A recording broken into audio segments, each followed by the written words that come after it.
Bem-vindos de volta, aqui é o Carsportes, e hoje vamos mergulhar em um tema que tem chamado muita atenção no mundo da defesa e da aviação.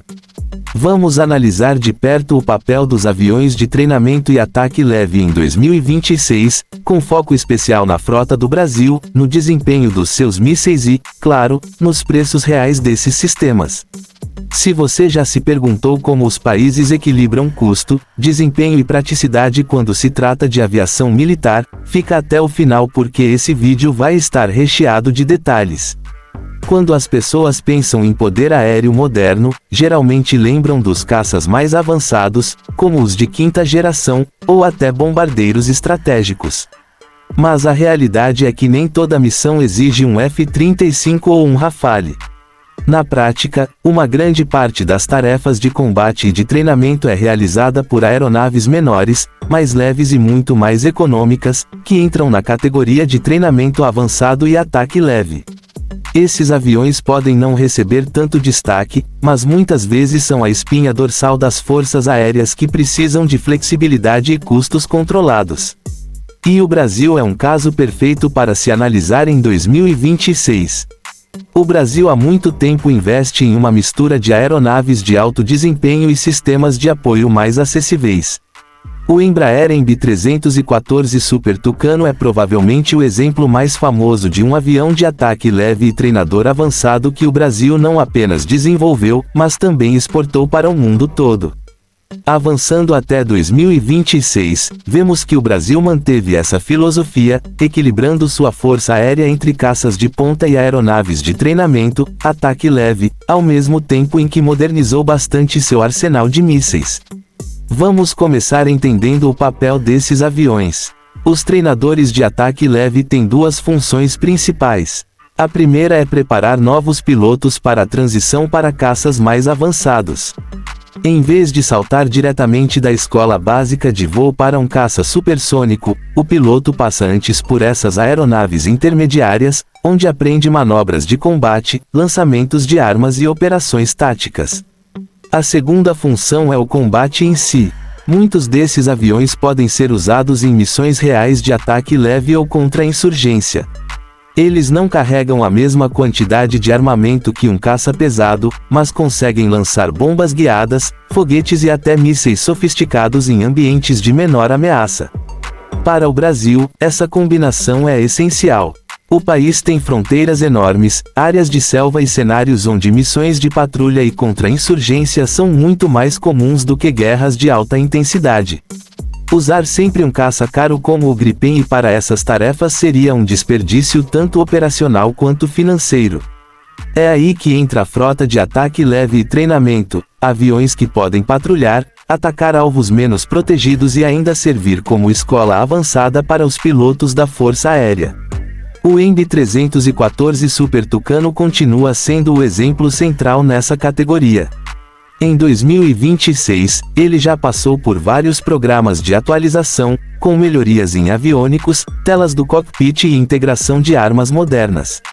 Vários países que compraram esse avião se beneficiaram dessas atualizações, mas o Brasil fez questão de manter sua própria frota atualizada. A grande vantagem do Super Tucano, e de aviões desse tipo, é o custo. Enquanto um novo Gripen pode custar entre 100 e 120 milhões de dólares por unidade, incluindo suporte, um Super Tucano sai por menos de 15 milhões. E além disso, o custo por hora de voo é uma fração do que custa operar um caça moderno. Falando em armamentos, é impossível não mencionar os mísseis. Em 2026, o Brasil já tem um programa de mísseis bem mais sofisticado. Hoje em dia, o que define a relevância de uma aeronave não é só o avião em si, mas também o que ela pode carregar. Nesse ponto, o Brasil avançou bastante em mísseis ar-ar e ar-solo. Do lado ar-ar, o Brasil apostou em parcerias internacionais e importações, ao mesmo tempo em que desenvolveu algumas soluções próprias.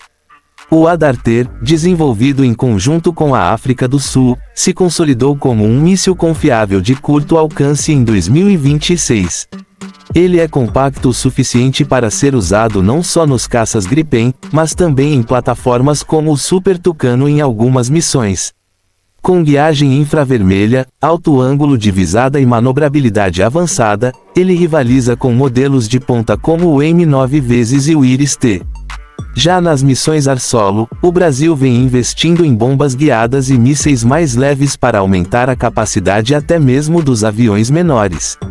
Bombas de guiagem a laser ou GPS já são padrão para o Super Tucano.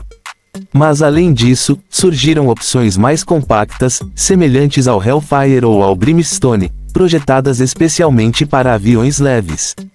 Esses mísseis são precisos, relativamente baratos e muito eficazes contra veículos blindados, embarcações leves ou posições fortificadas. O desempenho dessas armas em 2026 é notável. Relatórios mostram que aeronaves de ataque leve brasileiras atingem índices de acerto acima de 85% em simulações de combate com munições guiadas. Isso é comparável ao desempenho de caças muito mais caros. E com a integração de Datalink, esses aviões conseguem trabalhar em conjunto com drones, trocando informações de alvos em tempo real. Isso multiplica a efetividade sem precisar de grandes modificações no avião. Agora vamos falar de preços, porque é aí que a coisa fica realmente interessante. A aviação militar é cara, e o custo-benefício costuma ser o fator decisivo para países como o Brasil. Em 2026, o preço médio de um míssil guiado de precisão varia entre 80 mil e 200 mil dólares, dependendo do modelo e da tecnologia. Para uma missão típica de ataque leve, em que são usados meia dúzia de armamentos, o custo total não passa de 2 milhões de dólares, incluindo combustível e operação da aeronave. Compare isso com uma missão similar realizada por caças Gripen equipados com Meteor ou bombas guiadas mais pesadas, e os custos sobem várias vezes. Para o Brasil, a conta é simples. Usar aeronaves de ataque leve em missões de patrulha, interceptação de baixa intensidade ou contra-insurgência economiza dinheiro e ainda prolonga a vida útil dos caças mais caros. Dessa forma, o país consegue manter uma dissuasão de alto nível e, ao mesmo tempo, sustentar operações diárias sem comprometer o orçamento. Quando olhamos para o cenário regional na América do Sul, esse equilíbrio fica ainda mais importante. O Brasil não enfrenta vizinhos com caças de quinta geração. Os desafios reais são tráfico, contrabando, incursões ilegais de fronteira e necessidade de presença em áreas remotas. E para isso, aviões de treinamento e ataque leve armados com mísseis modernos são perfeitos. Outro ponto fundamental é o impacto no treinamento de pilotos. Em 2026, o Brasil já consolidou uma estrutura de formação bem organizada que aproveita ao máximo essas aeronaves. Um aluno sai do treinamento básico, passa para aviões como o Super Tucano, onde aprende táticas e armas, e só depois vai para o Gripen-E. Isso economiza dinheiro, reduz riscos e garante que os pilotos estejam muito mais preparados. Não dá para deixar de lado também o sucesso nas exportações. O Super Tucano continua sendo um dos maiores produtos da indústria de defesa brasileira. Países da África, Ásia e América Latina compraram o avião não só pelo preço, mas porque ele é comprovadamente eficaz em combate e tem suporte contínuo da Embraer e do Brasil. Esse sucesso nas exportações ainda ajuda a reduzir os custos para o próprio Brasil, já que a produção em escala permite baratear as atualizações. Comparando o desempenho dos mísseis brasileiros em 2026, vemos que as soluções nacionais já estão em nível competitivo internacional. O Adarter cobre o curto alcance, o Meteor, adquirido por importação, dá ao Brasil alcance além do horizonte, e as bombas guiadas completam o pacote. O resultado é que até mesmo um avião de custo relativamente baixo, como o Super Tucano, pode realizar missões de precisão que antes só seriam possíveis com caças caros. E claro, precisamos falar do custo operacional. Um dado muito usado em defesa é o custo por hora de voo. Em 2026, um Gripen custa algo entre 8 e 10 mil dólares por hora.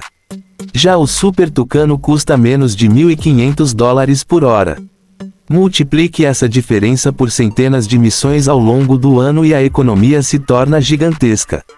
A grande lição aqui é que os aviões de treinamento e ataque leve em 2026 estão longe de ser ultrapassados.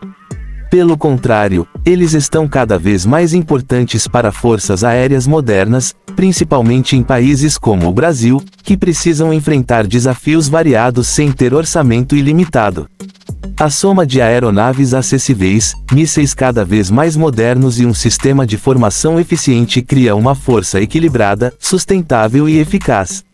Então, quando olhamos para o Brasil em 2026, vemos uma estratégia de investimentos inteligentes, não apenas de compras chamativas. O Gripen representa o lado mais avançado e caro. Já o Super Tucano e os treinadores ataque leve representam a força prática e diária da Força Aérea. Com mísseis atualizados, capacidade de ataque de precisão e custos acessíveis, essas aeronaves garantem que o Brasil continue defendendo seus céus e suas fronteiras sem gastar além do necessário. E somando os fatores econômicos, custo de operação menor, preço acessível dos mísseis e parcerias de exportação, fica claro que o Brasil encontrou uma fórmula de sucesso. Em 2026, a categoria de treinamento e ataque leve não é mais vista apenas como um degrau inicial, mas sim como um pilar fundamental da estratégia de defesa. E o Brasil está mostrando ao mundo exatamente como isso deve ser feito. E assim a gente encerra a análise de hoje. Se você curtiu esse mergulho sobre as aeronaves de treinamento e ataque leve do Brasil, o desempenho dos seus mísseis e o fator custo em 2026, já deixa o like, compartilha com quem gosta de defesa e aviação, e se inscreve no Carsportes para mais análises detalhadas. Até a próxima, voem seguros, mantenham a curiosidade, e nos vemos no próximo vídeo.